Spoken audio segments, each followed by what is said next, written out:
Então, boa tarde a todos. Eu me chamo Luiz, eu sou atualmente mestrando em Matemática Aplicada na PUC-Rio, sou conselheiro e ex-presidente do Grupo Evolucionários. O evento de hoje é uma parceria entre diversas páginas e grupos que estão conectadas pelo LAU. Em especial, hoje temos 3 representantes do Evolucionários, um do Bem-Estar Capital e um da página do MIF Comunista. Nosso objetivo de hoje é ter uma conversa sobre questões que tocam e conectam os tópicos da live, que são academia, opinião e políticas públicas. Para isso, é com muito orgulho que nós trouxemos nosso convidado, Marcos Lisboa. O Marcos já foi secretário de Estado, tem extensa carreira acadêmica e participa regularmente do debate público. É presidente também do INSPER. Inicialmente, o Marcos vai usar os minutos iniciais para complementar a apresentação dele, caso julgue necessário, e fazer suas considerações iniciais.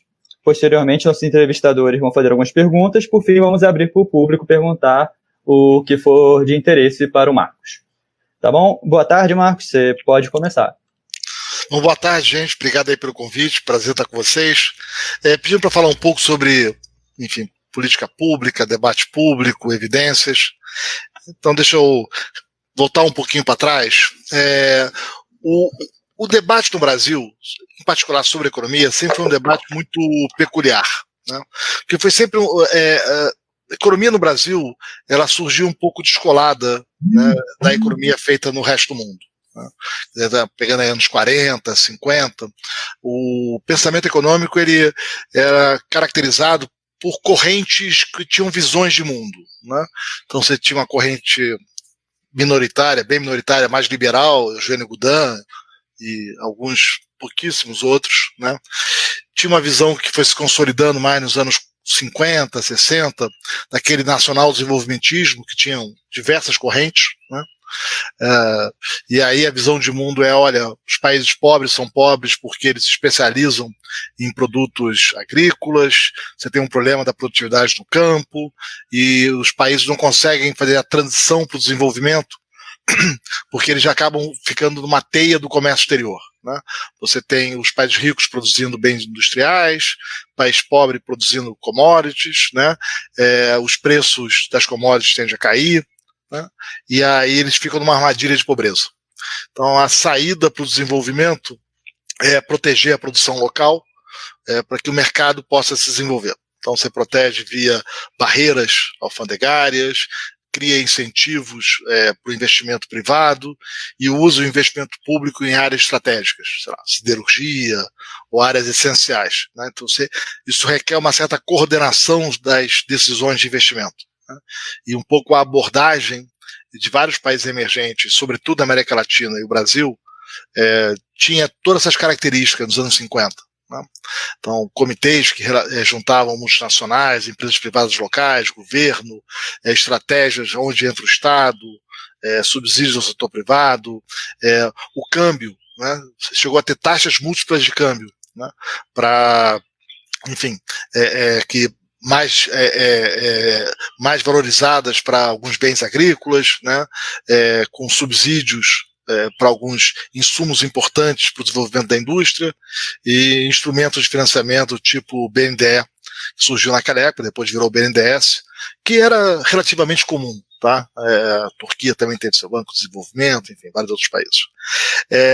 Então, e o debate brasileiro, ele essencialmente, ele se dava, como falei, tinha uma corrente liberal muito pequena, e essas várias correntes desenvolvimentistas, né, com pequenas variações entre elas, mas essa era a visão predominante no Brasil, né, e aí não diferenciava muito esquerda ou direita, né. Vamos lembrar que, mesmo depois do golpe militar, de 64, né, sobretudo a partir de 74, a agenda econômica era muito semelhante à dos anos 50. Não havia grande discordância sobre esse caminho, a não ser aquela visão liberal minoritária do Goudin. Então a discussão econômica ela se dava por meio dessas narrativas, né? E era uma predominância grande de uma visão, dessa visão nacional desenvolvimentista, né? No resto do mundo, por outro lado, desde os anos 50 e 60, a economia passava por uma profunda transformação, né? Essa transformação envolvia você ter cuidado no desenvolvimento de modelos teóricos mais formalizados, com implicações claras, né? a teoria econômica, desenvolvimento da teoria dos jogos, de equilíbrio geral, né, com modelos para os mais variados tipos, né, de hipóteses, né, e aí a preocupação não é tanto com uma certa visão de mundo. Você tem jogos cooperativos, jogos não cooperativos, modelos com mercados competitivos, modelos com mercados oligopolizados, enfim. Mas era desenvolver, olha, quais são as proposições que nós podemos derivar? Quais são as consequências de determinadas hipóteses? Se eu supor que os mercados funcionam dessa maneira, quais são as consequências? E daquela maneira. E se eu não tenho mercado, como é que eu desenho uma política pública nessas circunstâncias para ser a mais eficiente possível? E por aí vai. Né? Então é todo o surgimento da teoria econômica que floresceu aí nos 50, 60, 70 e boa parte dos 80. Em paralelo a isso, com uma pequena defasagem, né, começa a surgir a econometria para analisar dados. Né? Você começa a ter algumas bases de dados, né, e você começa a testar a hipótese. Então, por exemplo, nos anos 50, o Schultz, professor de Chicago, tem o primeiro insight, olhando alguns dados, sobre a importância da educação para o salário das pessoas, para a produtividade, para o salário. Gary Becker desenvolve isso em modelos, né, nos anos 60, 70, né, toda a teoria do capital humano. Né, e aí, meados dos anos 60, sobretudo 70 e 80, você começa a ter testes empíricos. Vamos ver, será que essa hipótese, essa conjectura para de pé? Será que quando eu olho dados, né, essas bases com microdados, eu consigo testar, eu consigo identificar que, de fato, a educação causa aumento de produtividade e salário? Será que isso é verdade ou não? Né? E você começa todo esse desenvolvimento da economia aplicada. Né? Como é que eu pego aqueles modelos teóricos, são vários, tem uma gama imensa de modelos, e as bases de dados para testar. Como é que eu separo o que é correlação, dois fatores que andam conjuntamente, de um teste de causalidade? Não, de fato, eu posso afirmar com alguma segurança que este fator causou aquele. Esse é o tema da economia naqueles começa a desenvolver nos 70, 80 e sobretudo a partir dos anos 90. Né? E essa abordagem vai se sofisticando. Né? Você começa a ter os experimentos com grupos controlados, né? Você pega um conjunto de pessoas, randomiza uma parte para a esquerda, uma parte para a direita, alguns recebem a política pública, outros não, ou algo parecido, e você testa impacto. Né? Isso se desenvolve muito nos anos 2000, 2010. Né? Então você começa a mudar o debate lá fora sobre política pública. Né? Em vez de discutir, olha, eu tenho uma visão de mundo, eu acho que é por aqui, e aí eu vou tomar essas estratégias porque esse é o caminho, né? Você começa, primeiro, o grau de detalhe da política pública muda muito. Né? Eu estou preocupado, qual é a política de remuneração dos professores que se revela mais eficaz para auxiliar no aprendizado dos alunos. Então, tenho vários experimentos em escolas, em países, que adotaram regras diferentes, às vezes aleatorizadas, né, de remuneração dos professores, e qual é que teve mais impacto no aprendizado posterior dos alunos. Né, controlando-se, inclusive, para quem não recebeu a proposta na mesma região, né, de forma aleatória. E aí o debate sobre política pública muda muito. Né? Ele muda muito porque você começa a ter evidências sobre esses aspectos muito específicos do desenho, né? E também, ao mesmo tempo, começam a surgir as grandes bases de dados, aí fim dos anos 90, 80, 90, vai, 89, 90, mas essa pesquisa prolifera no fim dos anos 90, né? Base de dados aí para 50 anos, já atualmente 70 anos, uma centena de países, pouco mais ou pouco menos, dados muito desagregados, sobre o que está de fato associado com as experiências de maior crescimento ou menor crescimento dos países. Então, tanto a política macro de desenvolvimento começa a mudar, quanto a implementação de política pública. Né? Isso muda muito o debate, né? Deixa de ser um debate apenas você é mais liberal, que é uma economia mais aberta, você é mais desenvolvimentista, acha que o Estado tem que estimular o desenvolvimento econômico por meio de subsídios. Mas olha, vem cá, como é que na prática isso funciona, né? Onde que o Estado de fato pode ajudar o desenvolvimento setorial, aqui ou acolá, ou a política social pode ser mais eficaz e reduzir a pobreza ou não? Infelizmente, né, o Brasil ficou fora desse debate.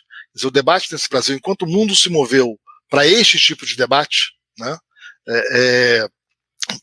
mais baseado em evidências, com maior detalhamento das propostas, né, com maior ajuste fino dos instrumentos a serem utilizados, no Brasil o debate continuou, e continua até hoje, essencialmente dominado por essas visões de mundo, onde você encaixa as pessoas em caixinhas, né? Você é liberal, você é desenvolvimentista, você é esquerda tipo 1, tipo 2, você é direita tipo 3, tipo 4. Né? E nós não conseguimos levar um debate mais sofisticado, mais cuidadoso. Né? Quais são as suas bases de dados? Qual é a evidência que você tem? Qual foi o teste que você utilizou? Será que tem um problema de endogeneidade aqui? Qual foi a sua estratégia de identificação? Né? Isso não acontece. Então o debate no Brasil é um debate que fica nessa retórica da persuasão com base, enfim, na sedução das narrativas, né? Com pouca atenção ao detalhe dos dados e das propostas. Então esse é um debate que tem sido muito difícil no Brasil, né? E em parte da América Latina, não é só aqui, Venezuela, Argentina, enfim. Nós nos diferenciamos de muitos países por esse tipo de debate sobre política pública. Eu acho que o desafio nosso, né, e o desafio até para, enfim, tentar cuidar um pouco do que tem sido o fracasso da política econômica no Brasil, né, tanto tempo, ajudar a pelo menos trazer para o debate que, olha, existem outras formas de você testar suas hipóteses. Existem outras formas de você verificar se esse desenho fino da política pública é ou não o mais adequado e quais são as suas consequências. Eu vou terminar aqui, mas só para dar um exemplo. Quer dizer, com frequência, políticas bem intencionadas. Olha, eu quero estimular, eu quero fazer anos 80, eu quero desenvolver a indústria de informática no Brasil. Né? Informática é o futuro, tecnologia, então o governo quer liderar e garantir que o país esteja nessa nova onda de desenvolvimento econômico que se dará com base na indústria de informática. Então nós fizemos uma lei de informática para proteger e estimular o desenvolvimento de hardwares no Brasil. Chegamos a produzir chip no Brasil, né? A produzir computadores, né? Tinha empresas estatais, inclusive, de computadores, vinculadas a empresas estatais. Foi um fracasso monumental. Né? O Brasil não conseguiu desenvolver, a tecnologia se desenvolveu muito mais rápido lá fora do que aqui, os computadores aqui ficaram defasados em relação ao resto do mundo, isso prejudicou o desenvolvimento de demais países, e para culminar, a má notícia. Né? A revolução que veio não veio pelo hardware, né? A revolução veio pelo desenho de programas, pelo software. Né? A IBM, que era grande empresa, né, naquele momento, né, aquele monumento de empresa, foi perdendo importância. E aí surgiu a Microsoft, surgiu a Apple, todas as novas tecnologias, né, e o Brasil ficou para trás. Quando o Brasil chegou no fim dos anos 80, olha, fizemos uma aposta errada. Né? Deu errado, não desenvolveu a indústria local. Né? Lá fora as tecnologias são muito mais eficientes e o caminho foi outro, da modernidade, as nossas empresas estão atrasadas e o país pagando um preço caro por estar amarrado com tecnologias velhas, né, defasadas, que tornavam o país mais pobre. E depois que você erra nesse tipo de estratégia, você fica com prejuízo por muito tempo. Como é que você faz a transição? Como é que você rompe? Tem uma série de empresas que só sobrevivem graças àquela proteção. Mas elas atrapalham o país fica mais pobre por causa delas. Mas se eu acabar com a proteção, aquelas pessoas vão perder o emprego, aquelas empresas vão quebrar. Como é que eu saio dessa armadilha? Muito difícil sempre. Então, eu acho que o grande desafio é a gente sair dessa polarização das visões grandonas, né, desenvolvimentista, liberal, fiscalista, não fiscalista, né, e começar a mergulhar mais nos detalhes, né, e ter um pouco mais de procedimentos para o debate sobre política pública. Como é que é feito lá fora, quais são os detalhes da implementação, quais são os dados disponíveis, o que os testes revelam para o Brasil, como é que eu posso confiar na evidência. Mas eu paro por aqui e vamos começar uma conversa. Eu não sei se era o que vocês queriam, tá, gente? Não sei se era o que vocês queriam ou... não? Tá bom? Foi ótimo, assim, tá, cumpriu bem o objetivo. Agora o Aliane vai fazer uma pergunta mais em questão de metodologia científica, e pode se apresentar, Marcos, e falar, Aliane. Agradeço a presença, brilhante exposição como sempre. Marcos, eu queria entrar um pouquinho mais na parte metodológica, que é um tema que a gente sabe que você gosta bastante de falar, e é um tema que, em geral, para os não economistas, é um pouco obscuro, porque não entende muito bem como que funciona a ciência econômica, né? Aquele livro do Mankiw, Introdução à Economia, utilizado vastamente em todo mundo, ele tem logo no capítulo 2, ele cita 10 proposições que são, em certa medida, consensuais na ciência econômica, variando em grau de aceitação entre 78% e 93% de concordância entre os profissionais, né? E proposições como estabelecer um teto para aluguel, diminuir a quantidade de casas e a qualidade delas, tarifas e cotas de importação em geral diminuem o bem-estar, esse tipo de coisa. O que eu queria te perguntar é o seguinte, na sua opinião, consensualismo é um bom critério de veracidade para a ciência econômica? E se não é, qual que seria um bom critério para você dizer que uma teoria, uma proposição está corroborada? Olha, não. Você criar consenso tem que ser o resultado, não o ponto de partida, né? Consenso pode se dar sobre proposições absolutamente equivocadas, né? No começo, meados do século XIX, tinha um médico húngaro, né? Semmelweis, acho que é assim que fala o nome dele, né? Foi estudar em Viena. Viena era o centro intelectual. Viena foi foi um dos grandes centros intelectuais da Europa, né? Na segunda metade do século XIX, os primeiros 30 anos do século XX. Né? Impressionante. E ele vai então para os melhores hospitais. Você tinha, enfim, tinha muita preocupação com mortalidade infantil e aborto, então você tinha umas clínicas para fazer partos, né? E aí ele percebeu que tinha uma que era, enfim, dirigida por uma faculdade de medicina com alunos, e tinha uma outra essencialmente com parteiras, né? E as pessoas sabiam que morria-se mais, por incrível que pareça, no hospital, que era uma escola, do que no centro onde os partos eram essencialmente feitos por parteiras. Né? As pessoas sabiam disso. Tanta população sabia disso, e um problema inclusive de fila, porque os hospitais ficavam lotados, então as pessoas, as mulheres, tinham relatos de as mulheres irem, quando estavam perto de ter filho, ficar perto daquele hospital das parteiras, porque começava a ter o filho na rua, e aí era atendida no hospital, furava a fila. Né? Você vê o nível. Né? A taxa de mortalidade era umas 5 vezes, mais ou menos, maior no hospital que era escola do que não era escola. E ele começa a pegar os dados e analisar os dados com muito cuidado e enfim, e a cercar das evidências. E aí ele tem né, fala assim, olha, eu acho que eu sei qual é o problema. Né? O problema é o seguinte, na escola de medicina, você tem os alunos, né? Um pouco essa hipótese está por trás ali. Você tem os alunos que mexem com patologia, com laboratório, né? E depois vão fazer parto, né? E teve até a história de um diretor que ele se cortou né? Na patologia, e aí depois ele morre, inclusive, né? Com os mesmos sintomas. Então, parece que tem algo a ver da parte de patologia, onde as pessoas manipulam as coisas, e a morte das crianças, e o tipo de morte que a mulher tem, que a mãe tem ali. Então, quem sabe passar a lavar as mãos, né? E cuidar bem da higiene, né? Para proteger. E ele, por algum tempo, toca o hospital, inclusive, e eles passam a adotar essa política, e ela é muito bem sucedida. O índice de mortalidade ficou parecida nos dois hospitais. Né? Ele foi rechaçado pela comunidade científica. Consensualmente, a comunidade científica tinha certeza que ele estava errado. né? Não tinha mecanismo, não conseguia explicar o porquê disso, era só uma evidência empírica, né? Ele é afastado, ele inclusive morre num sanatório, né?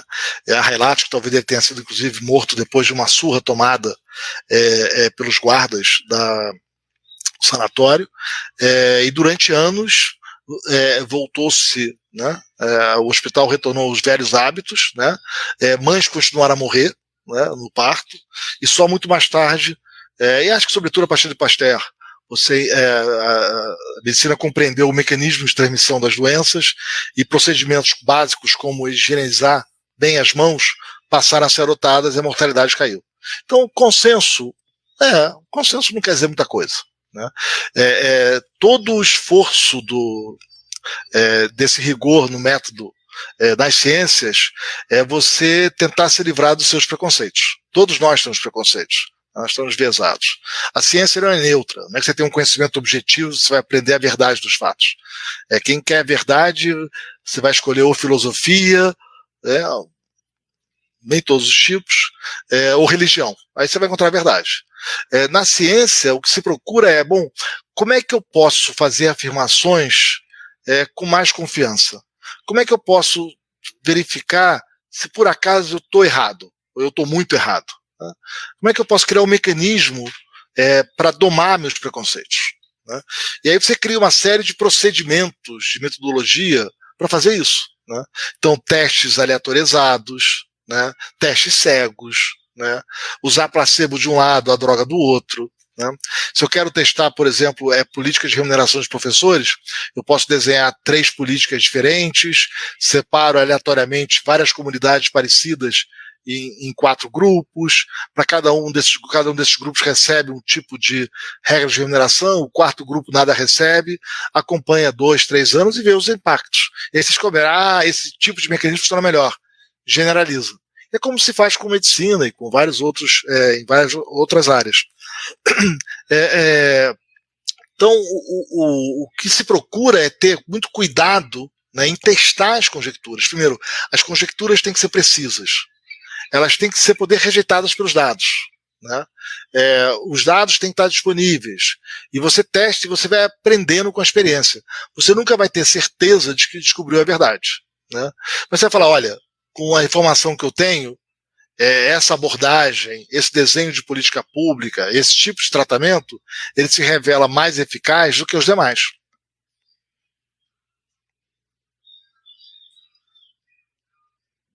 Desculpe a história longa, tá? É coisa de velho contar a história. Não, excelente. Eu trouxe 2 exemplos de teoria, se eu posso dizer assim. Na verdade, quem os trouxe para o debate inicialmente foi o André Lara Rezende, naquele artigo de janeiro de 2017, Juros e Conservadorismo Intelectual, que ele traz aquela teoria fiscal dos níveis de preço, em que, segundo ele, é a única teoria que consegue compatibilizar o efeito convencional da taxa de juros na inflação no curto prazo, mas uma inversão do efeito tradicional, então o aumento da taxa de juros aumentaria os níveis de inflação no longo prazo.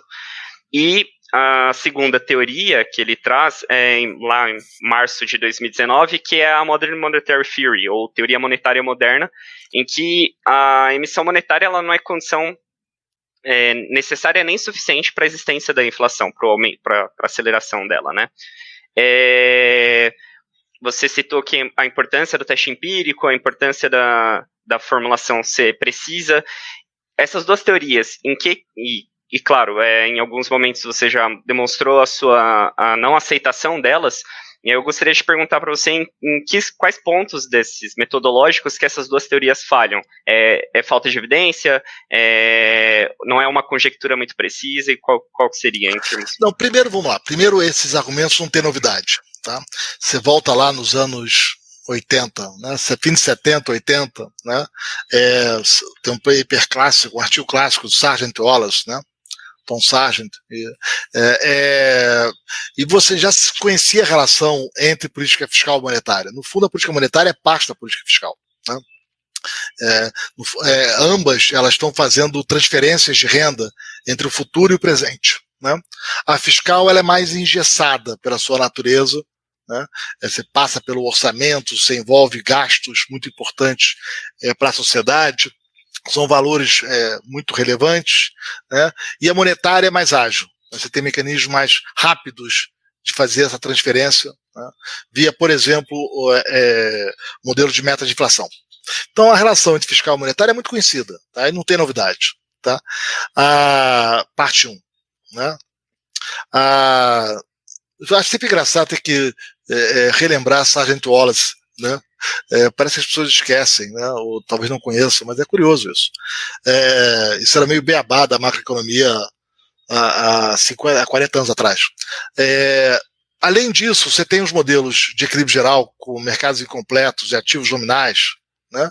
Onde, então você tem moeda endógena, em primeiro lugar, moeda endógena. Então, acho também engraçado falar que moeda fiduciária, moeda eletrônica, uma grande novidade. Isso aí era velho quando eu era aluno de doutorado, né? Então você tem modelo de equilíbrio geral com moeda endógena, né? Inside money, era o jargão da época, e com efeitos reais. Isso também é engraçado, gente. Isso é tão conhecido, né? Não se ensina mais isso, não. Com efeitos reais, então, política monetária com efeitos reais, enfim. Então, até aí, são modelos teóricos dos anos 80 bastante conhecidos. Inclusive, eu trabalhei nesses modelos na minha tese. E mais tarde, né, tem toda uma parte grande da teoria monetária que surgiu nos anos 90. Então, né, 30 anos, mais até em alguns casos, com moeda endógena. Né, resgatando, inclusive, o velho Wicksell, né? Economista sueco do começo do século XX, da transição, que já falava em euros com moeda endógena. Então, todos esses termos, moeda endógena, moeda escritural, sei lá qual é o jargão que se usa agora, efeitos reais de política monetária, relação entre fiscal e monetário, isso é tudo conhecido, tá? Até aí não tem novidade nenhuma. Nesses debates que ocorreram, né, essa parte da teoria fiscal do nível de preço, isso é muito bacana. O Joe Cochrane, um belo economista que está agora em Stanford, né, tem até um livro dele recente, acho que está disponível na rede, né, espetacular, muito sofisticado, muito bom, né, e com vários. E Cochrane é um cara muito cuidadoso com os detalhes da especificação do modelo, o que é uma equação de equilíbrio, né, o que é uma restrição. E tem muitos insight points. Isso é parte 1 da história. Então, nenhuma novidade. Aí é tudo conhecido. Tá? O que aconteceu, sei lá, pós-2008, foi uma situação inesperada. Né? Você estava com uma situação de deflação, né? Recessão com deflação nos países ricos, e a taxa de juros zero perto de zero. Então você não tinha mais aquele instrumento da política de curto prazo que era monetária. E aí muita gente tentando entender como é que você faz como é que você faz nesses casos, né? Você perdeu um instrumento de política econômica, que é a política monetária, e aí, enfim, teve alternativas que acabaram sendo feitas pelo Fed, por outros bancos centrais, e teve um pouco essa discussão, será que neste caso, né, é uma conjectura, né? Neste caso, é possível haver uma relação inversa entre taxa de juros e nível de preços, né? E a gente sabe que sim. Então, de novo, aí também não tem nada de novo, tá, gente? Isso aí tem um velho teorema dos anos 70, né, que é conhecido na literatura como anything goes, né? Tem versão estática dele, tem versão dinâmica, a versão dinâmica do Boldrini e Montruccio, né? A versão estática, enfim, Mantel, Sonnenschein, Debré, tem vários papers sobre isso, que essencialmente, com condições muito pouco restritivas, qualquer estrutura de vetor de excesso de demanda, estática ou dinâmica, né, é o equilíbrio de alguma economia de mercado, com preferências homotéticas bem comportadas, tudo certinho, mercados completos. Isso você pode ter as trajetórias mais inesperadas relacionando preços e quantidades numa economia. Né? Por isso o nome do teorema é esse, anything goes. Qualquer coisa acontece. Então, de novo, nenhuma surpresa que você pode ter uma relação entre juros e inflação diferente. Aí, de novo, nada. A questão, né, será que esse era o caso brasileiro? Será que no caso do Brasil, naquelas circunstâncias, né? Havia evidência que a política monetária estava naquela situação peculiar, né? Que, de novo, a gente sabe que pode acontecer há tanto tempo. Então a pergunta é uma pergunta empírica. Você tem um modelo formal, testar, e verificar, olha, neste caso, realmente parece que a relação é inversa ou não é inversa. Né? Então, meu ponto quando eu entrei nesse debate foi esse. Falei, vem cá, cadê a evidência disso? Mais ainda, no caso do Cochrane, essa possibilidade, né, teórica estava com uma situação de taxa de juros zero. Estava longe de ser o caso do Brasil naquele momento. Então, será que aquele modelo que foi feito para uma taxa de juros zero se aplica ao caso de taxa de juros positiva no Brasil? E será que se eu testar o efeito de fato é invertido? Então, a pergunta era essa. O próprio Cochrane, aliás, numa entrevista, que é o pai do modelo, com um jornalista brasileiro, perguntado sobre o caso do Brasil, se deveria usar o seu modelo, ele falou, pelo amor de Deus, ninguém use o meu modelo para fazer política monetária. Isso aqui é só um experimento teórico. Isso aqui não quero Banco Central seguindo o que eu estou falando, pelo amor de Deus. Tem um longo passo entre essa conjectura e algo para a política monetária. E aí perguntaram, mas no caso do Brasil? Ele falou, quais são os números do Brasil? Aí o pessoal falou os números do Brasil. Ele falou, meu Deus do céu, aí mesmo que não se aplica. Então eu não entendi muito porque que teve aquela repercussão, porque não tinha dado mostrando que era o caso, a taxa de juros do Brasil não era zero, né? Enfim. Mas é coisa do Brasil, a gente gosta um pouco do mundismo, né? Sobre essa teoria monetária moderna é a mesma coisa, quer dizer, tem lá uma historinha que as pessoas contam, bacana.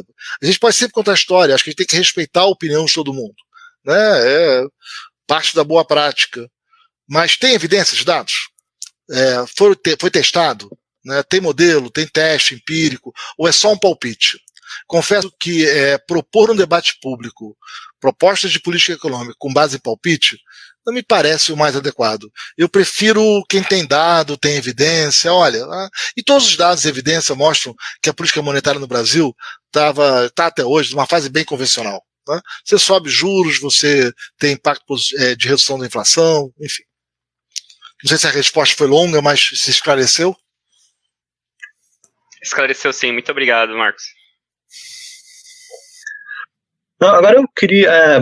bom dia, gente, bom dia, Marcos, obrigado, pessoal do Evolucionários, pelo convite por estar aqui, obrigado, Marcos, por participar. Mas eu queria dar sequência nessa fala do Marcos e na apresentação dele sobre o ambiente brasileiro e falar um pouco sobre pedir para ele falar um pouco sobre um artigo que ele escreveu em 98, cara, que é a miséria da crítica heterodoxa, porque os anos 90 foi um período meio turbulento mesmo para a política interna brasileira, porque a gente tinha Plano Real, a gente tinha as reformas, a FHC estava lidando também com uma certa turbulência política, daí teve a crise de 2008 e agora a gente tem essa crise pós-coronavírus.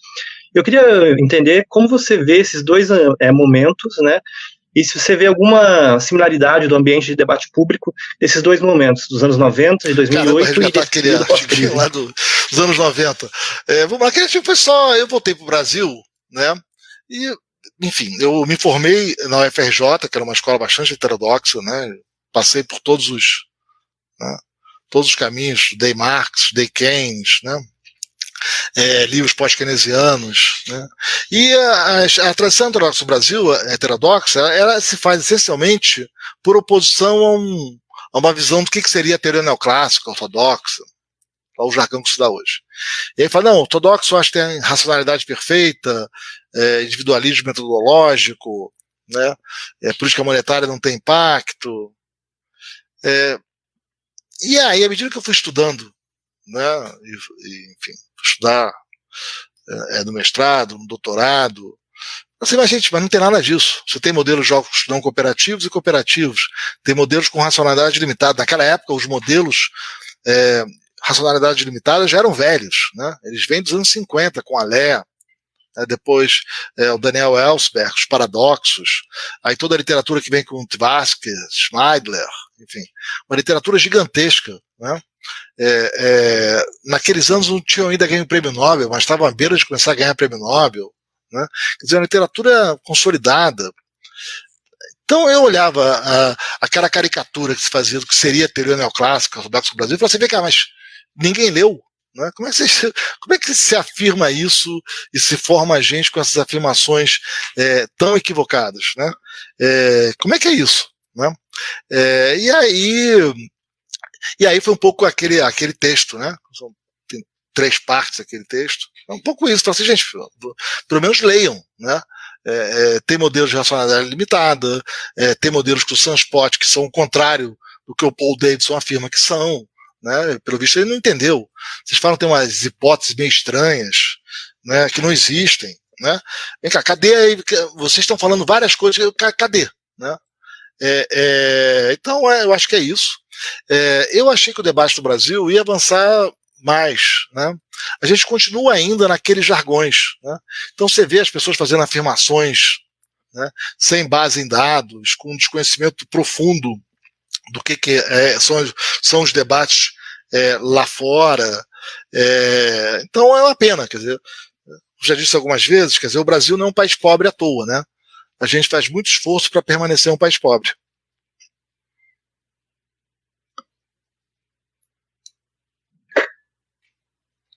Não, perfeito, está bem delimitado, bem desenhado, mas a questão é mais sobre tipo, o período pós-crise. Você vê o período pós-2008 como alguma similaridade dos anos 90, você vê o período agora do coronavírus com similaridade? Não, eu vejo a mesma confusão usual, quer dizer, eu acho que a gente fica sempre nesse debate do Brasil de mercado não funciona porque teve 2008, porque teve a pandemia, isso mostra que precisa de Estado. Aí tem a queda do Muro de Berlim, mercado que funciona, não precisa de Estado. E é um debate meio de conversa de botequim, né? Muito superficial. Né? Não tem mercado sem Estado. Né? Você precisa ter Estado. A questão é como o Estado entra, como desenha a intervenção, em que casos, como é que você evita problemas de captura, como é que você evita o Estado passar a ser um fim em si mesmo, que é um dos dramas do Brasil, né? Quais são os desenhos de intervenção mais eficazes para garantir crescimento, cadê a evidência? Quer dizer, a gente tem muita dificuldade de reconhecer a nossa dificuldade de ter segurança sobre como fazer intervenções. Né? A intervenção pública tem que ser feita com muito cuidado. Né? Ela dá muito errado com muita frequência. Né? Ou você fica refém de grupos de interesse dentro do aparelho de Estado ou fora do aparelho de Estado, ou as políticas se revelam ineficazes. Né? Mas a gente está sempre meio nessa conversa meio superficial. Né? Pega o debate fiscal no Brasil. Então, fala, não, porque os fiscalistas acham que tem que cortar gastos, que isso melhora as expectativas sobre o futuro e faz o país crescer mais. Os desenvolvimentistas acham que o Estado tem um papel fundamental para ajudar o país a crescer, organizar o investimento e por aí vai. No Brasil você não pode cortar gasto público. Não tem como cortar. Né? O nosso debate é outro no Brasil. O debate no Brasil é porque o gasto público não para de aumentar acima do PIB. Né? E um gasto que cresce sistematicamente acima do PIB há 30 anos, e nem por isso o Brasil cresceu bem. Pelo contrário, o Brasil cresceu muito menos que os demais emergentes, com um Estado que não parou de aumentar. Né? O gasto público do Brasil cresce 6% ao ano acima da inflação desde 91. Né? E o Brasil teve um desempenho muito medíocre nesse período. Né? Mesmo no governo Lula, né? Um governo bem abaixo, um desempenho bem abaixo dos demais países do mundo, em particular muito abaixo dos demais países emergentes. Então, olha só, gastou muito e não cresceu como o resto. Pelo contrário, o Brasil está empobrecendo em relação ao resto do mundo. Então, toda a discussão sobre como desenhar a política pública, sobre qual é a intervenção mais eficaz, sobre como é que se melhora a qualidade da educação e do aprendizado, a gente passa ao largo dessas discussões e fica nessa conversa que, francamente, é uma conversa muito superficial. Obrigado, Marcos. Agora o Gabriel ele vai fazer a pergunta dele. Pode ir lá, Gabriel. Bom, Marcos, boa tarde. Eu agradeço muito a participação aqui, a oportunidade pelo convite. E eu queria te perguntar sobre divulgação científica, que é uma parte essencial para você criar consensos na sociedade. Então, quais são os incentivos e os obstáculos que os pesquisadores encontram na área de produção do conhecimento e como isso pode mudar em questão de financiamento, de estrutura das universidades? O que você acha em relação a isso? Olha, esse é um ótimo ponto. Eu acho que aí é extremamente difícil. Quer dizer, como é que a gente explica para a sociedade a robustez daquele argumento? Então, sei lá, teve um debate agora recente sobre o Fundeb. Então, muita gente falando, gasta mais, gasta mais, gasta mais. Bom, tem muita evidência no Brasil de que o aumento de gasto não levou ao aumento compatível do aprendizado dos alunos, né? Então, você tem testes em séries de tempo, você tem dados cross-section, tem dados em painel, enfim, você tem muitos testes sobre isso, documentando isso. Isso não quer dizer que mais dinheiro não é bom, né? Isso quer dizer apenas que só botar dinheiro, né, com o desenho das regras atuais não ajuda, né? E que tem outras coisas que têm que ser feitas. E a maneira como você transfere dinheiro importa. Bom, como é que a gente explica isso para a sociedade? Esse é um desafio, né? Vamos combinar que a gente tem fracassado nesse desafio bastante, né? Porque a sociedade continua reproduzindo velhos mecanismos, por exemplo, de auxiliar a educação, que a gente, enfim, que até agora deram bastante errados, né? Então, como é que você consegue explicar isso para a sociedade? A gente viu isso, mesmo na saúde isso foi difícil. Olha todo o debate sobre cloroquina que teve agora, né? No país, né? Tá cheio de cloroquina econômica andando por aí. Agora, é muito difícil no Brasil, eu fico surpreso com isso. Como é que toda vez que você convida a um debate, olha, vamos olhar os dados com calma? Quais são os seus microdados? Aqui estão os meus. Qual é o teste que você utilizou? Quais são as referências? Vamos entender exatamente qual é o argumento que você está utilizando, qual é a sua estratégia de identificação. Esse debate não acontece, né? Ou você é liberal, ou você é isso, ou você é aquilo, e vira, enfim, conversa de garoto, enfim, né? Vira conversa de rua, né?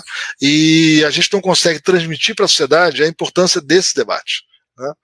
E, de novo, é um debate que não tem verdade, não estou aqui defendendo A ou B, né? Não tem uma regra, não tem fórmula mágica. Não é que você acha que sempre abrir economia é bom, ou sempre ter um Estado menor é melhor. Não é isso, né? O debate é muito mais sutil, né? É muito mais cheio de casos particulares do que as pessoas imaginam. Perfeito. E para complementar isso também, você é alguém que recorrentemente escreve para a mídia, que aparece na televisão, e como você acha que é essa relação da mídia com os pesquisadores? Ainda tem um distanciamento, assim, de ficar algo muito em revistas especializadas, por exemplo, ou tem um movimento de dissipar isso de forma mais geral? Não, eu acho que ainda está um debate, fica um debate muito, um lado, outro lado. Quer dizer, acho que tem muito pouca preocupação de entender a robustez dos argumentos, né? Isso no Brasil. Eu confesso que televisão eu não gosto, né? Eu falo embolado, eu não detesto câmera, faço mais por obrigação, eu prefiro escrever, né? O que eu tento fazer nas minhas colunas, com frequência, toda a minha coluna não é na página de economia, é na página 2 da Folha de São Paulo, no domingo, então tem um público muito amplo, né? Fazer um texto online, um texto na versão impressa, que seja muito legível, né? Independente da formação da pessoa. E na versão online, eu com frequência ponho as referências acadêmicas. Olha, essa frase aqui, que parece uma frase, enfim, meio simples, né, uma opinião, tem aqui uma referência para um artigo acadêmico que testou, né? Então fala assim, olha, aumentar gastos com educação, salário de professor não tem impacto, né? O teu impacto frustrante, foi a frase que eu usei, né? Aí tem uma pesquisa recente feita na Indonésia com um grupo aleatorizado, programas para um certo grupo de professores que dobrou o seu salário, outro grupo não, né? E aí você testa impactos, os professores ficaram obviamente mais felizes, reduziu o número de segundo emprego dos professores, os professores passaram a ter menos problema financeiro. Só tem uma pequena má notícia: os alunos não aprenderam mais do que em relação ao grupo de controle. Então fala, no Brasil o aumento de gasto com educação, né, não teve impacto sobre a qualidade. Tem lá uma pesquisa feita com dados, né, estimando, e não acha impacto. A gente sabe que o aumentar o salário do professor tem no Brasil, a evidência é ter um impacto até um certo nível de salário, depois disso para de ter impacto. Por outro lado, outras políticas públicas de reconhecimento dos bons professores têm muito impacto. Que políticas são essas? Teve um experimento no Texas, assim, interessado. Então, para cada uma dessas afirmações, na versão online eu ponho, pelo menos para quem tiver interesse, né, saber o que o Marcos está falando nisso aqui, vai saber, tem uma pesquisa aqui documentando, com experimentos controlados, enfim. E o resultado foi esse. Né? Então, vamos discutir o resultado, né? Em vez de trocar, fazer uma controvérsia sobre palpite. Perfeito, muito obrigado. Então, Marcos, agora eu vou fazer a minha pergunta. Eu queria aproveitar toda essa sua experiência acadêmica, tanto como aluno, como professor e agora como gestor, para entender quais práticas são essenciais para uma boa gestão de uma instituição que leva em conta ensino e pesquisa. Assim, você já passou pelo INPA, que tem resultados maravilhosos, você já passou pelo FRJ, que está bem ranqueada, mas em economia tem gente que contesta, você já passou por Stanford também, que tem muito nome, e agora você gere o INSPER. Então, eu gostaria de entender a sua posição sobre isso. Olha, escola tem dois lados, né? Tem um lado de empresa tradicional, você tem que fazer gestão cuidadosa, né? Tem uma máquina, tem que funcionar, né? E tem que funcionar com excelência, né? Toda a gestão da equipe, da estrutura de sala de aula, né? Enfim, cuidados orçamentários, metas, reconhecimento das boas pessoas, mas a escola também tem um lado de inovação, de criação, né? Você falou pesquisa, né? Isso requer uma gestão um pouco diferente, né? Quer dizer, o INSPER é uma instituição muito diferente do usual. A gente não tem escolas separadas, é uma escola só, a gestão é integrada, né? Nós temos muitos comitês para desenhar os programas, para integrar a formação do aluno. Não é um sistema de crédito, né? Um sistema seriado, integrado, né? Em que começa muito amarrado e vai dando mais liberdade para os alunos a partir da metade do curso, né? É um ensino voltado ao aprendizado do aluno. Então, o tempo todo quais são as competências que o aluno tem que desenvolver neste programa, nesta etapa, né? Quais são as competências? Como é que a gente avalia se ele desenvolveu as competências, ele ou ela desenvolver a competência necessária, né? Então, para isso, precisa de muita gestão.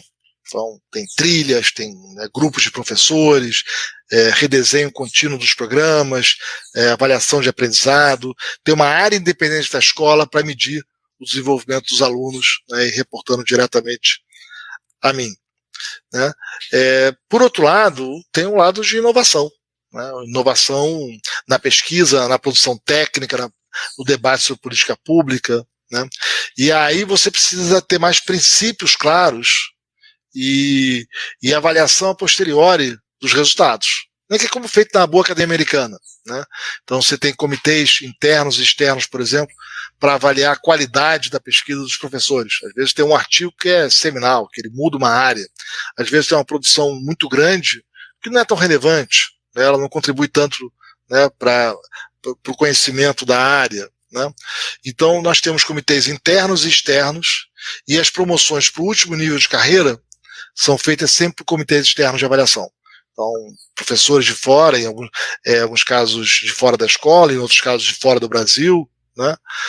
E também uma avaliação trianual de como é que está indo toda a produção intelectual da escola externa, né? E com uma governança muito estrita na escola. Então, temos o comitê executivo, tem comitê de ensino, tem comitê de pesquisa, né? Tem conselho de administração, né? Tem a assembleia de associados, quer dizer, nós somos privados. Nós somos instituição privada, mas sem fins lucrativos, não recebemos dinheiro de governo, né? E temos esse programa, até agora, felizmente, ilimitado de bolsa de estudos, né? Então, todo mundo que passou no vestibular e passou nas entrevistas, né, e quiser estudar, a gente vai ajudar. Se puder pagar, paga. Se não puder, a gente paga, né?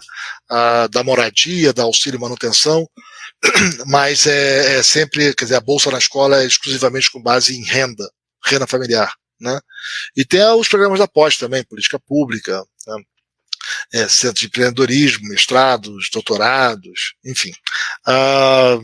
Então nós somos essa instituição um pouco diferente, mas a governança é fundamental. Você tem mecanismos externos de avaliação, é fundamental para evitar o auto-engano, para evitar o corporativismo, para evitar os velhos problemas de muitas instituições no Brasil.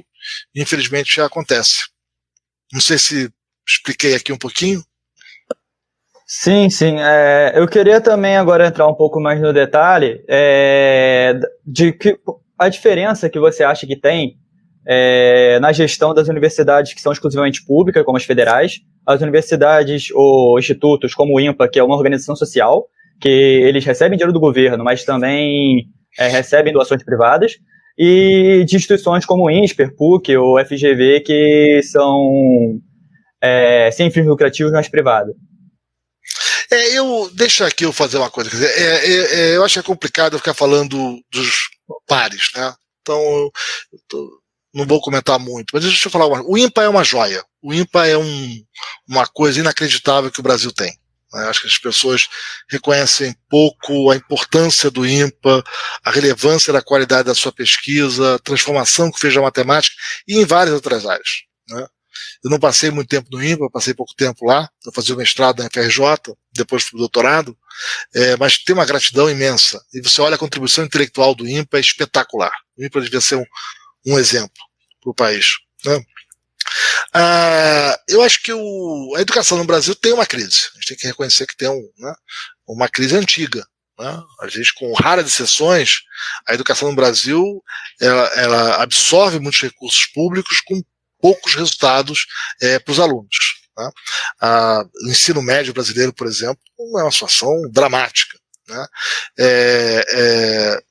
E acho que você tem pouco mecanismo de avaliação, de reconhecimento dos bons professores e bons pesquisadores em geral, né?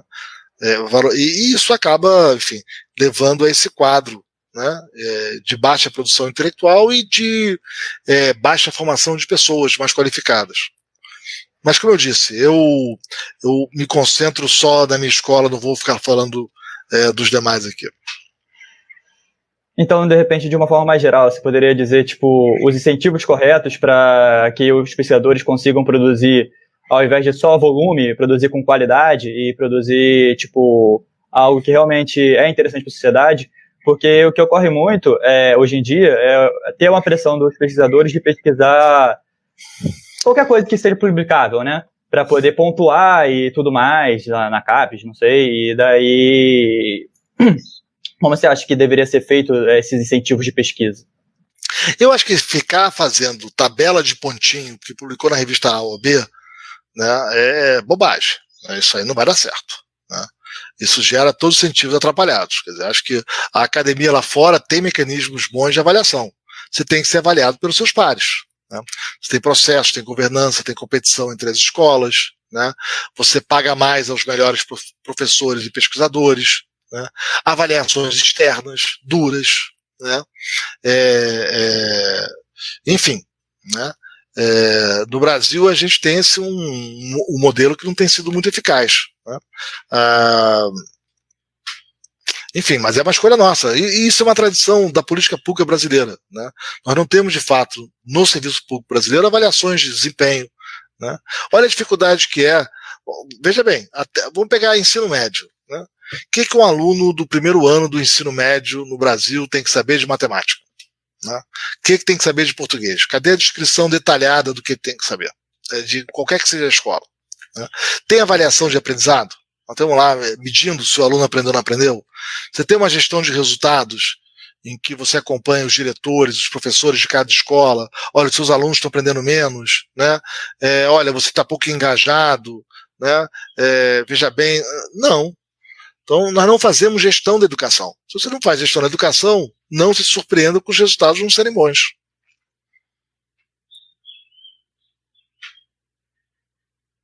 Obrigado, Marcos. Foi muito esclarecedor. O Júlio ele vai fazer uma pergunta agora, que na verdade era do Alex, né? E ele está representando aqui. Por favor. Olá, boa tarde, boa noite, Marcos. Está quase noite já, né? Eu me chamo Júlio, sou representando aqui o Bem-Estar Capital. Eu queria fazer uma pergunta que já está mais num tema mais atual, que é o debate que está acontecendo sobre a reforma tributária. E a pergunta foi enviada pelo Alex da Mata, que é a seguinte: o modelo de IVA adotado em alguns países admite diversas faixas de alíquota para diferentes produtos, padrão, reduzida, superreduzida, etc. A sua preferência parece ser por um modelo mais horizontal, que incide de uma maneira mais uniforme. Você pode detalhar para nós o que seria um modelo ideal na sua perspectiva e se há espaço para alguma diferenciação de alíquota no caso brasileiro, explicando os motivos. Olha, a questão não é de preferência, a questão, vamos entender um pouco por que é o modelo de IVA e qual o impacto dele e como é que o mundo tem ido. Né? A ideia básica do IVA, né, é que é um imposto muito fácil de você arrecadar, de cobrar, era muito contencioso. E você tem uma importância de não distorcer os preços relativos. Quer dizer, uma economia de mercado, né, numa economia de mercado, os preços jogam um papel fundamental. Eles sinalizam para as empresas, para as pessoas o que fazer. Olha, o preço do celular subiu bastante, então vamos produzir mais celular. Olha, o preço futuro da soja está mais alto, então vamos fazer soja.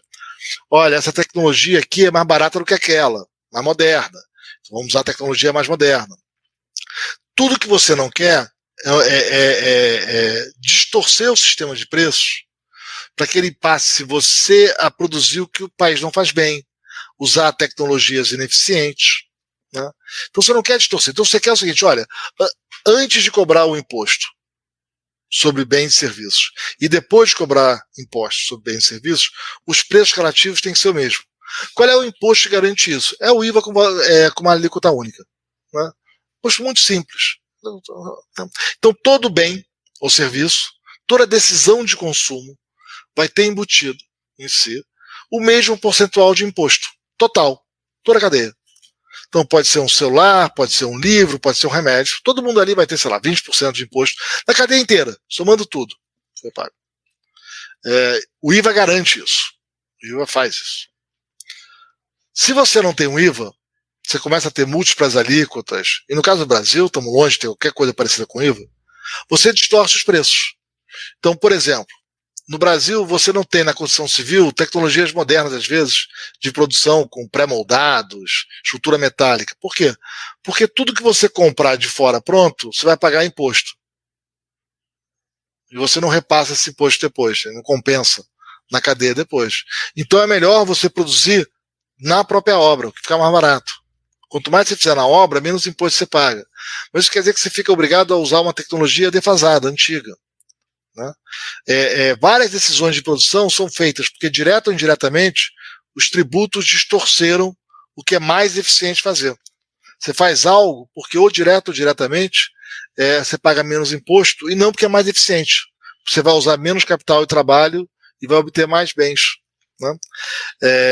Por que ganhar 100 mil reais vendendo um serviço tem que pagar menos imposto do que vender 100 mil reais de uma mercadoria? Por quê?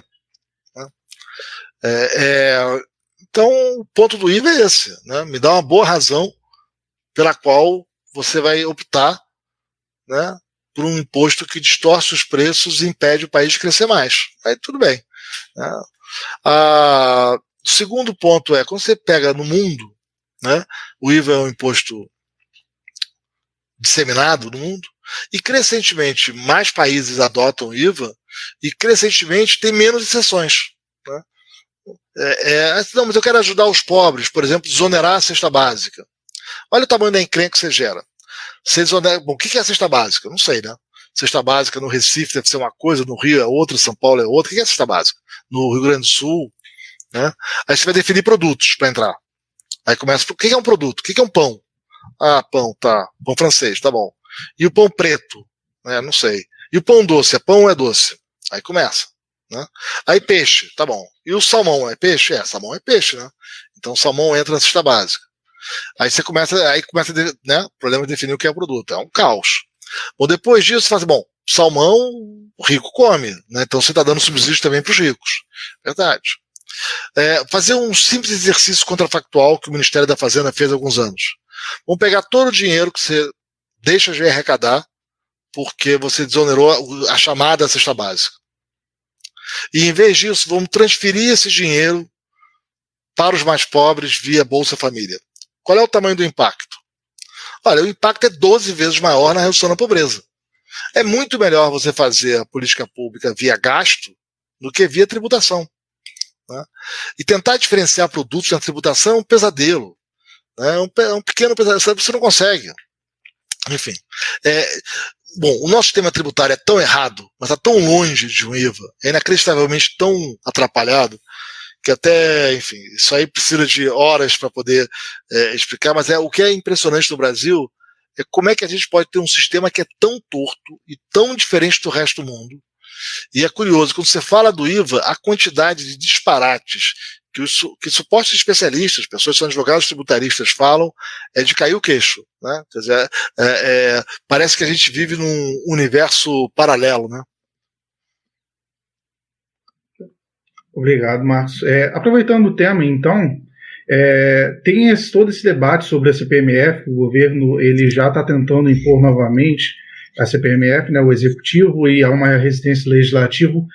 Em sua opinião, qual é o grande problema da CPMF? Por que ela não é uma boa ideia para o caso brasileiro? Para nenhum país. Para né? Alguns países do mundo tentaram nos anos 90, 2000, adotar um imposto sobre transações. Até a Austrália entrou nessa. Progressivamente os países foram abandonando. Né? Hoje pouca gente usa, e quando usa uma alíquota muito baixa, o único país que tem uma alíquota relevante de CPMF é a Venezuela. Não parece que é um bom exemplo, né? Por que o resto do mundo não usa CPMF, né? Em geral, e quais são os problemas? Primeiro que a CPMF, exatamente o que ela faz é distorcer preço relativo. Como ela incide em toda a transação, então você tem etapas produtivas, bens e serviços, por exemplo, que passaram por várias etapas, esse imposto vai se multiplicando. Né? Então você vai distorcendo os preços relativos.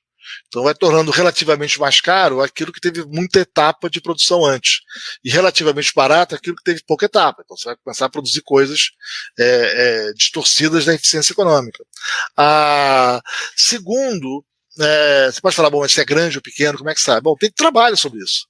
Tem trabalhos com microdados que pegam os países que adotaram ao equivalente de CPMF, painel, né, dados agregados por setores ao longo aí de muitos anos e com algum tipo de controle. E você testa o impacto, né, tem muita variabilidade da alíquota, de quem usou, quem não usou, quanto que usou. Então você consegue testar o impacto dela. O impacto é meio óbvio, né? Reduz o crédito, reduz o investimento e reduz o crescimento. Não parece que é uma boa, um bom tributo a ser adotado, né? Certo. Passa aí agora para o Luiz, para seguir nas perguntas. Boa noite, Marcos. Boa noite aí aos membros da nossa bancada virtual, né? A gente pensou em fazer uma rodada aqui de perguntas do pessoal que está acompanhando a live. Uma interessante, que tem um apelo mais pessoal, né? É a do Alan Bueno. Ele diz o seguinte: ele quer que o Marcos dê mais detalhes sobre a formação dele, né? Como foi a graduação na FRJ, e como ele saiu de uma ideia heterodoxa no mestrado e foi fazer uma crítica à controvérsia do Capital e Sraffa, não sei pronunciar.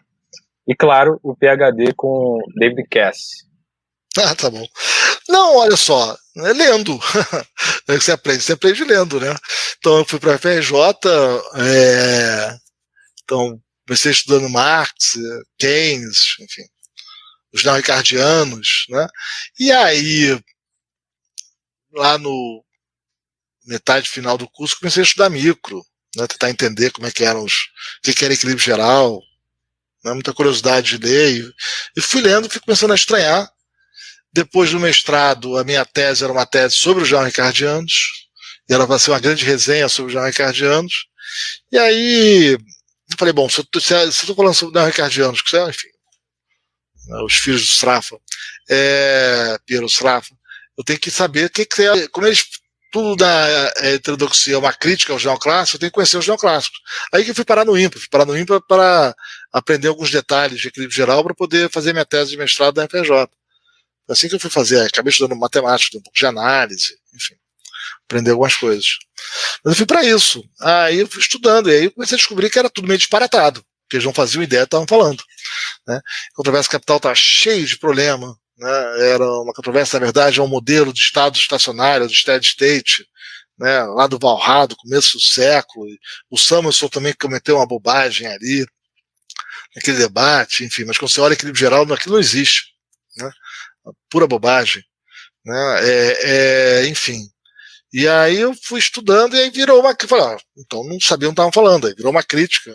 Vocês comentaram que vocês não leram, vocês comentaram que vocês não entenderam. Né? No meio do caminho, no IMPA, eu acabei sendo aluno do Mário Páscoa, que pesquisava em equilíbrio geral, mercados incompletos. O Mário me deu uma carta para a PEN, eu fui aceito na PEN. Quando eu cheguei na PEN, economia eu sabia pouco, porque tinha feito a FRJ, né? A gente não aprendia nada de economia muito relevante, né? Era muito mais uma HPE velha, e não muito boa, que se tinha naquela época. Mas eu sabia um pouco de matemática, sabia equilíbrio geral, e aí aprendi o resto, né? O primeiro ano, e enfim, fui aprendendo, aprendi macro, aprendi econometria. E aí no fim do primeiro ano, me chamaram para ser. Você podia ser TA, né? O assistente, né? Professor, para a turma do primeiro ano. Né? Foi uma coisa bacana de ser convidado. Daí eu fui convidado para ser de macro e de micro, pelo David. Aí eu fui fazer. Aí eu escolhi o David, né? Gostava do David, então fui trabalhar com o David. Aí no segundo ano eu fiz uma sequência de equilíbrio geral com o próprio David Cass, que era engraçado porque ele me dava um problema estruturado um dia na semana. Aí eu ia para casa para resolver. Aí eu voltava na semana seguinte com o problema resolvido. Ia por causa do negro, tentava resolver. Eu não li nada, tá? O curso eu não li nada. Depois eu descobri, né? Cada problema que eu resolvi era um artigo da literatura. No fundo, eu fui cobrindo toda a literatura de equilíbrio geral, demonstrar equilíbrio geral com ativos reais, enfim, tem problemas de não existência em alguns casos, você faz uma prova genérica, né? As propriedades de bem-estar do modelo, ativos nominais, modelos com bancarrota. Então, eu fui aprendendo tudo, resolvendo os problemas, devo estruturar. Foi assim. E aí, ao mesmo tempo, eu fazia também, então, era o TA do David, fazia o equilíbrio geral. A gente passou um ano trabalhando juntos nisso, e fazia também um ano de finanças com Grossman, Stanford Grossman, que também era um curso bem divertido. Né?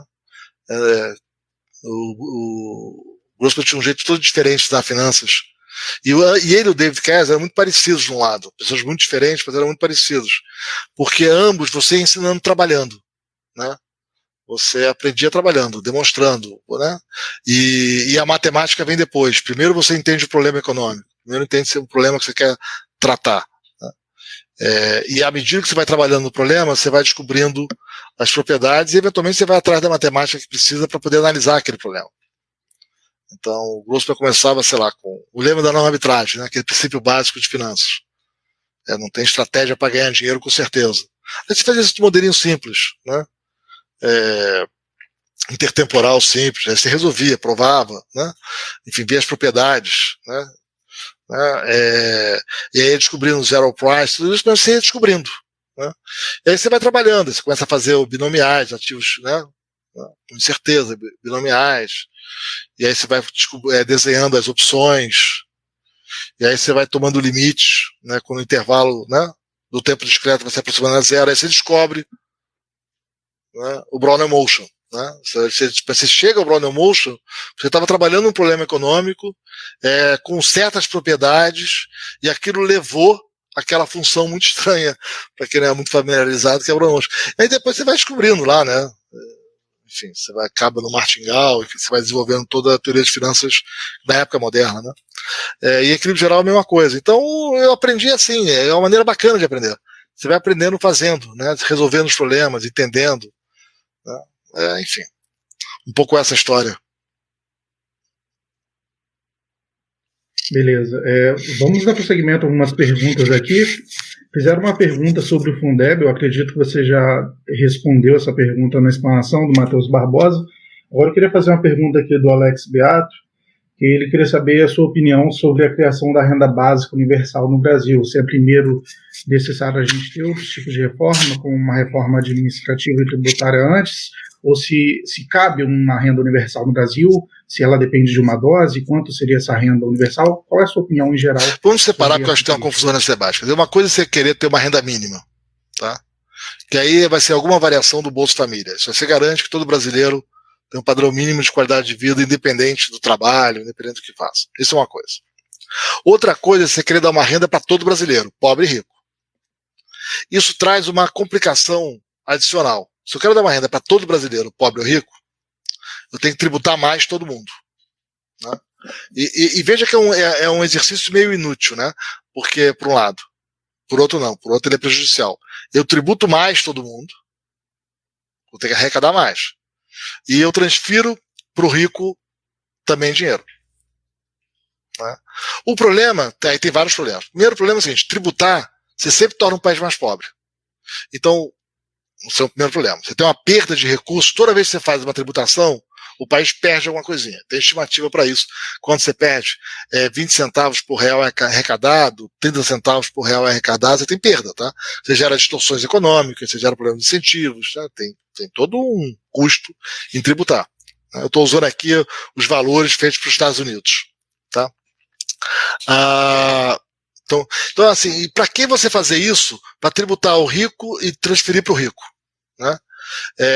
Então, parece que é melhor ficar numa renda mínima, né, para quem precisa, e não para todo mundo, né? Isso é parte 1 do problema. Parte 2 do problema é que o nosso sistema tributário é caótico no Brasil. As pessoas têm umas frases meio feitas e muito erradas em geral. Não, tipo assim, rico não paga imposto, porque dividendo não paga imposto. O imposto sobre consumo é pior do que o imposto sobre a renda.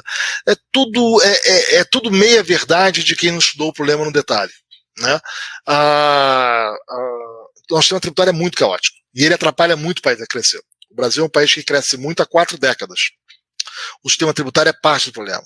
Se você faz esse esforço de tributar todo mundo, rico e pobre, para dar dinheiro para todo mundo, rico e pobre, você vai agravar as distorções do sistema tributário brasileiro.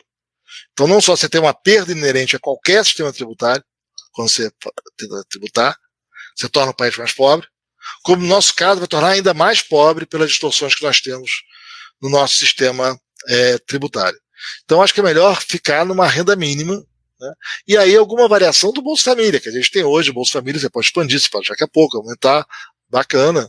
Você tem muito programa social no Brasil, mas muito. Só que eles são mal desenhados, mal focalizados, né? Eles não são coordenados. Então, na época que o Bolsa Família foi desenhado, a ideia era unificar algumas dezenas de programas sociais e concentrar os recursos nas famílias de menor renda e cuidar das crianças para que elas fossem para a escola. Teve muita oposição ao Bolsa Família na época. Muita gente foi contra. Curiosamente, muita gente à esquerda foi contra. O Brasil é um país estranho, gente. E aí acabou sendo acabaram sendo unificados apenas 4 programas, né? Que virou o Bolsa Família.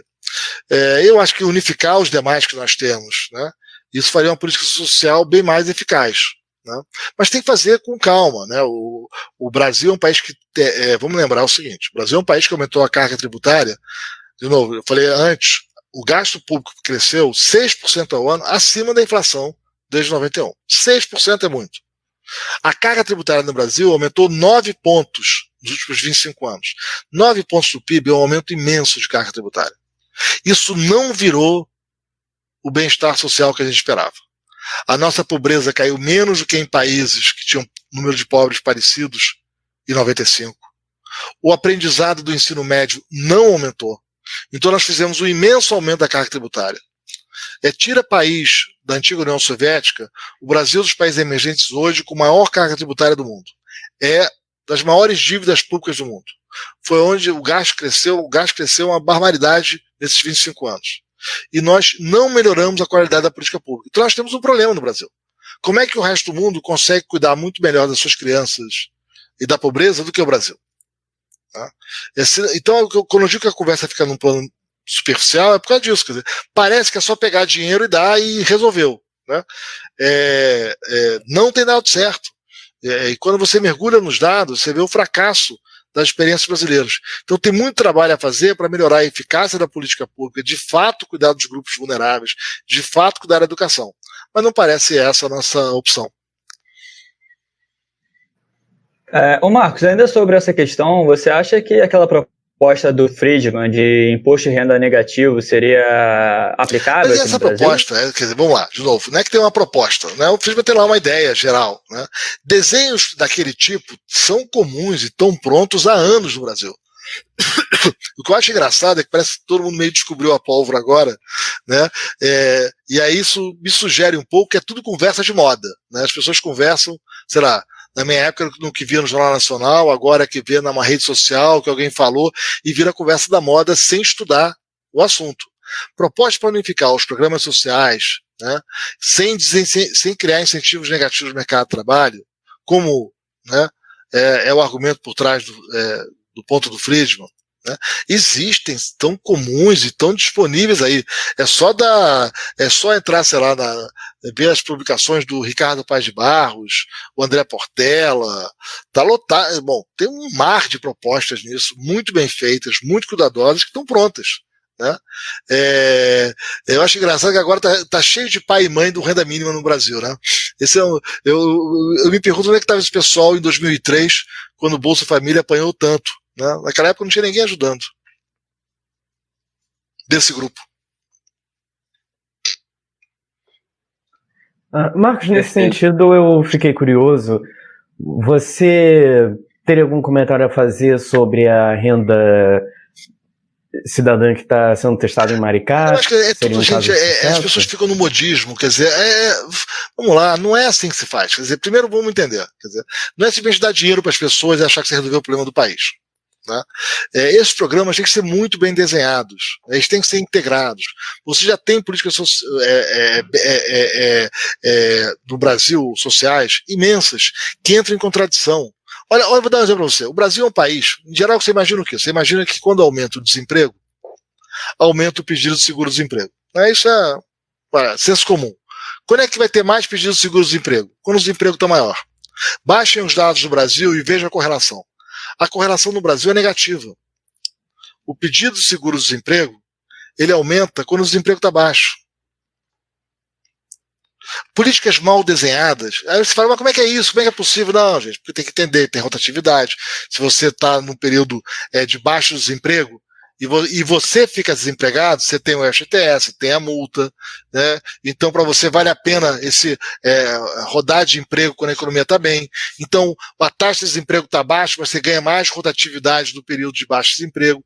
Enfim, isso só para dar um exemplo de como as políticas públicas são sofisticadas e têm impactos inesperados. E as pessoas parece que querem umas soluções meio simplistas, né, que eu vou resolver, eu tenho uma maneira aqui, eu acordei hoje de manhã, eu tenho uma maneira aqui de resolver os problemas. Tive uma ideia fantástica, né, e não baixam os dados, não conhecem evidência. Então, não é simples assim, né. Programas de renda mínima, dependendo do valor, tem outras consequências. Temos que entender direito, né. Então, é fundamental ter uma política social que cuide dos grupos vulneráveis. Como é que você faz isso, né, para garantir cuidado com as novas gerações, para que as crianças de fato tenham acesso a uma escola inclusiva, né, para não criar problemas no mercado de trabalho, né, para não criar distorções de levar a mais informalidade, que acaba sendo prejudicial para o país, né, todo mundo acaba pagando um preço de baixo crescimento por causa disso. Quer dizer, tem muitas sutilezas nesse receituário, né? E aí eu falo para vocês que são a nova geração, né? Então a minha geração não olhava muito dado, gostava da narrativa, de contar historinha e ter uma solução mágica. A geração de vocês não pode ter essa desculpa, né? Os dados estão disponíveis, pode baixar a PNAD, né, tem as informações, vocês têm Google Scholar, vocês podem baixar as pesquisas do resto do mundo. Você quer entender, alguém falou do Fundeb aí, que práticas gerenciais têm mais impacto sobre a educação, né? É só entrar no Google Scholar, baixar lá, vocês vão achar vários papers do Quarterly Journal of Economics, que é um dos mais importantes jornais acadêmicos do mundo recente, com experimentos, né, nos diversos países, sejam no NBR, que é onde estão os melhores artigos acadêmicos, científicos em economia e política pública. Vocês vão ver casos da Tanzânia, da Gana, Indonésia, né, os experimentos em outros países. Vocês podem baixar os trabalhos do PB e vão ver um mar de dados sobre o caso brasileiro. Né? Vocês, não dá para dizer que não tem acesso a dado e a pesquisa científica, ela está à mão de vocês. Perfeito. Agora, dando continuidade às perguntas dos participantes, o Abner Mateus fez uma pergunta interessante. O pragmatismo da economia baseada em evidências, em contraste com o populismo comum nos últimos governos, resulta em uma visão negativa das políticas públicas liberais. Aí ele quer saber como a gente pode fazer para que esse debate com ideias liberais, presente na academia, possa atingir as grandes massas. Não, primeiro eu acho que não. Eu acho que o pragmatismo é o que a gente faz em ciência. Né? Isso nasceu. É engraçado que no Brasil a gente ensina filosofia, às vezes, aí você passa por Platão, Aristóteles, os pré-socráticos, né, também. Aí fala, às vezes, de escolástica medieval, né, o Tomás de Aquino, que é um grande, mas tem Abelardo, tanta gente ali. Aí chega lá em Descartes, chega em Kant. Em geral, a gente pula a Escócia, né? Que é onde fez a filosofia talvez mais impactante aí durante muito tempo, né? O iluminismo escocês da segunda metade do século XVIII, com David Hume, no ator, amigo do Adam Smith, né? Que é o pragmatismo, né? Que fala assim, gente, que história é essa de que dá para falar sobre verdade? Né? Indução não leva você a lugar nenhum, por esse lado. O sol sempre nasceu no leste. Sim, daí? Isso quer dizer que amanhã ele vai nascer no leste? Não sei. A gente é o ceticismo do Hume, enfim, e toda a filosofia da Escócia daquele período, que, enfim, acho que não é uma influência direta, mas ela acaba refletindo que vai virar a abordagem da ciência moderna, né? Da estatística. Não, olha, o que dá para fazer, eu observei uma grande base de dados, achei essa regularidade até agora. Não é à toa que na estatística você não fala, eu demonstrei uma verdade. Jamais. Você não rejeitou uma hipótese, né? Não tem verdade. E toda abordagem da ciência é pragmática no fim do dia. Né? É o que dá para fazer com os dados disponíveis, com os experimentos, como é que eu melhoro o meu grau de confiança, será que eu estou caindo aqui numa falácia de um teste equivocado? O liberalismo tem duas vertentes muito distintas. Tem uma que é a visão de mundo, das liberdades individuais, de valores. Né? Valores do contraditório, valores da liberdade, do Estado de Direito. É um liberalismo lá John Stuart Mill.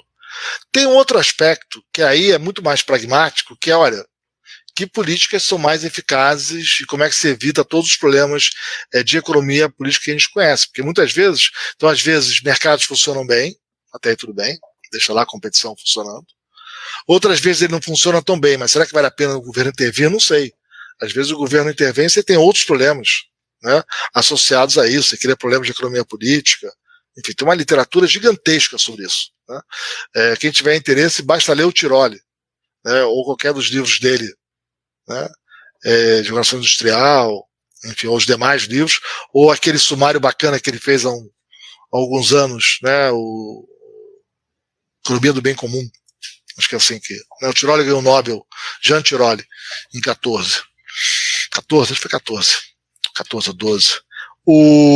Mas enfim, então eu não acho que é verdade, acho que pelo contrário, acho que a evidência é que o mercado em geral funciona muito bem, você precisa de alguma regulação, não funciona bem o tempo todo, não funciona bem em todos os lugares, mas em geral funciona bem, que o Estado você tem que ter muito cuidado e ciência de como fazer a intervenção pública, agora que a sociedade pode ter escolhas sociais diferentes sobre o tamanho do Estado para promover bem-estar social. Tem sociedade que prefere crescer mais, ficar mais rica e, em troca disso, ter um pouco mais de desigualdade, ter um pouco menos de cuidado com os grupos mais vulneráveis. Tem sociedade que prefere crescer menos, não ficar tão rica na média, mas ter políticas mais inclusivas. Né? Isso varia. Tem diferença entre o mundo anglo-saxão e uma parte da Europa, enfim. Aí são escolhas da sociedade. Mas aí é uma escolha da política, não é uma escolha da economia. Beleza, Marcos. Obrigado. A gente até teria algumas perguntas aqui que a gente poderia fazer, mas a gente gostaria de deixar um espaço para você também agora, nesses segundos finais, para fazer suas considerações finais. Gostaria de agradecer muito a você por aceitar o convite, a Simone pelo intermédio que ela fez, possibilitando, né, trazer você para cá, a todo mundo que participou, todo mundo que mandou mensagem, todas as páginas envolvidas. E é isso, Marco. Você tem esses 5 minutos finais para usar da forma que eu achar melhor.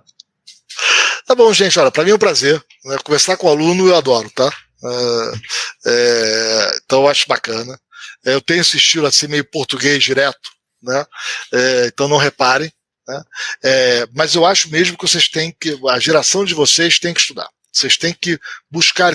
Não confiem em ninguém, muito menos em mim, tá? Desconfiem de tudo que eu falo. Tá? Vão atrás da literatura, vão atrás da evidência, né? Conheçam mais e não se percam nesses debates de revista caras que domina o debate público brasileiro com frequência, né?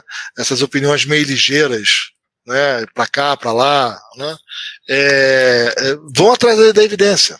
Não, olha, quero estar preocupado com renda mínima, vamos entender quais são os dilemas. Economia, tem um lado da economia que é um lado delicioso da economia, né, que intelectualmente é uma ciência muito específica. Economia é a ciência que estuda dilemas, né, escolhas difíceis. Né. Olha, se eu fizer por esse caminho, eu vou ter esses benefícios e esses custos, por aqui eu vou ter aquele outros benefícios e custos, qual o caminho que eu escolho? Economia é a ciência que estuda dilema. Para quem gosta disso, tem um livrinho muito bacana do Gary Becker, que eu adoro, que é o que ele dá no primeiro ano, dava, né? Doutorado lá em Chicago, né? Teoria Econômica. É uma delícia de livrinho.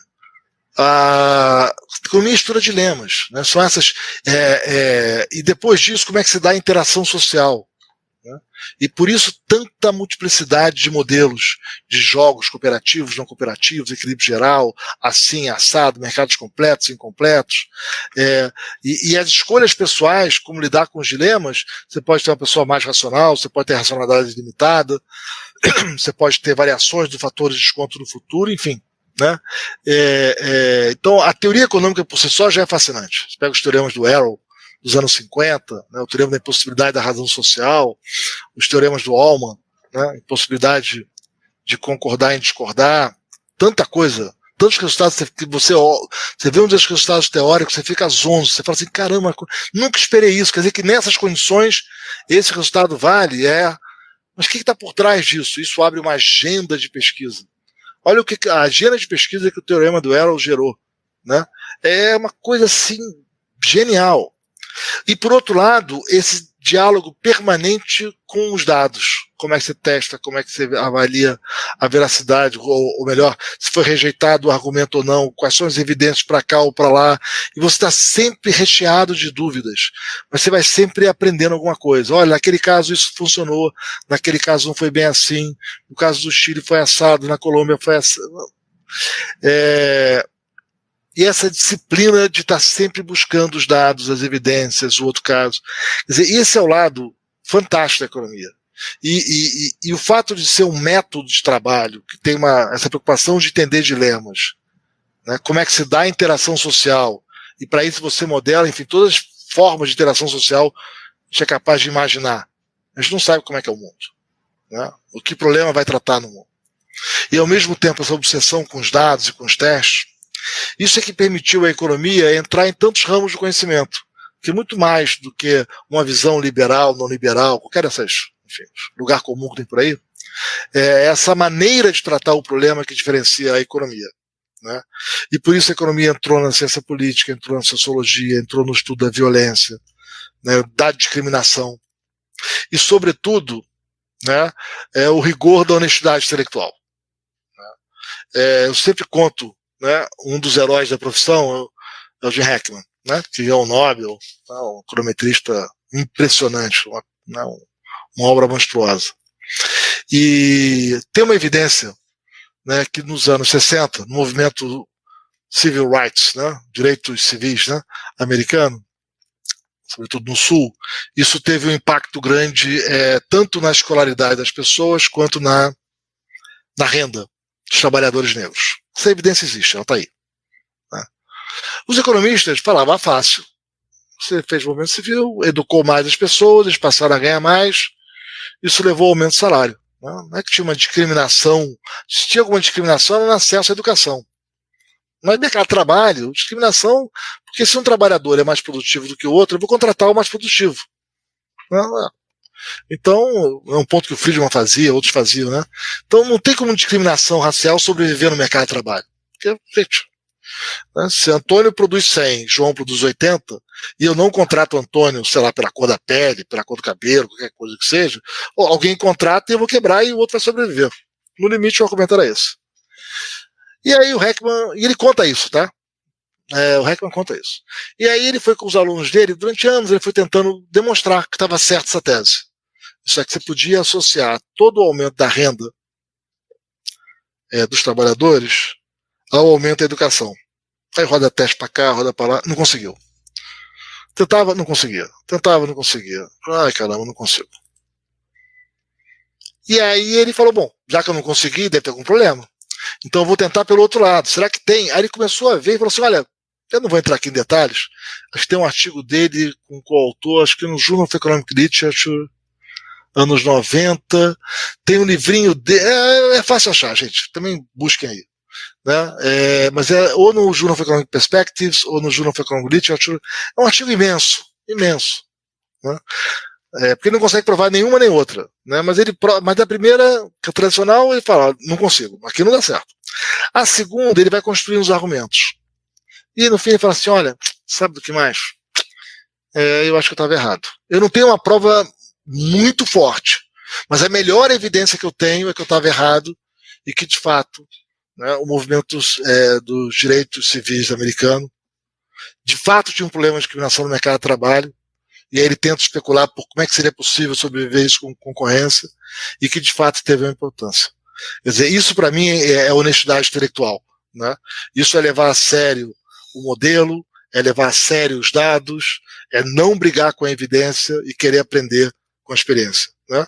E aí, quando eu vi esse artigo dele, eu falei assim, caramba, o cara já estava assim, no topo da minha escala de valor como economista. Ele conseguiu me mostrar que tem um degrau a mais. E tem vários debates dessa da economia, tá? Também achava, enfim, impacto sobre o salário mínimo e desemprego. Aí veio David Card, nos anos 90, um trabalho muito bacana. Eu falei, gente, o impacto é muito pequeno. Aí todo mundo, caramba, é muito pequeno o impacto. Então não é aquela coisa que a gente pensava do manual de micro 1, não. Lá é uma possibilidade, mas na prática é grande, não. Então vamos refletir novamente sobre proposição de política pública. Tem vários exemplos desses. Mas esse é um debate bacana, interessante, intelectualmente honesto. Né? Vale a pena conhecer. Né? Se ficarem lendo só jornais no Brasil, não vai ter muito não. Tá bom? É isso? Perfeito, Lisboa. A gente já excedeu aí 3 minutos do nosso planejamento. Agora eu queria fazer uma brincadeira, se você me permite. Se você olhar os comentários da live, muitas pessoas falaram sobre isso. Provavelmente você já deve ter ouvido. O pessoal costuma te dar o apelido carinhoso de Diabo Loiro. Não sei se você já ouviu falar. Queria te perguntar, o que você acha disso, se você já viu? Gente, você me chama se vocês quiserem. Eu já fui chamado de coisas tão piores. Né? Eu não tenho dama no drama, não. Isso é com vocês. Eu tinha esse apelido na GV, depois sumiu, agora voltou, acho que reinventaram esse apelido. Acho que eu sou um pouquinho esse jeito português, assim. Eu não sou português, mas eu tenho alma portuguesa, né? Meio duro, assim, né? Meio incisivo. Eu não sei.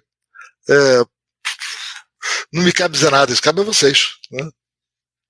Perfeito. Enfim, acho que cabe finalizar por aqui, então. Muito obrigado aí, galera. Tá bom, gente. Abraço. Tchau, vocês. Tchau. Obrigado aí.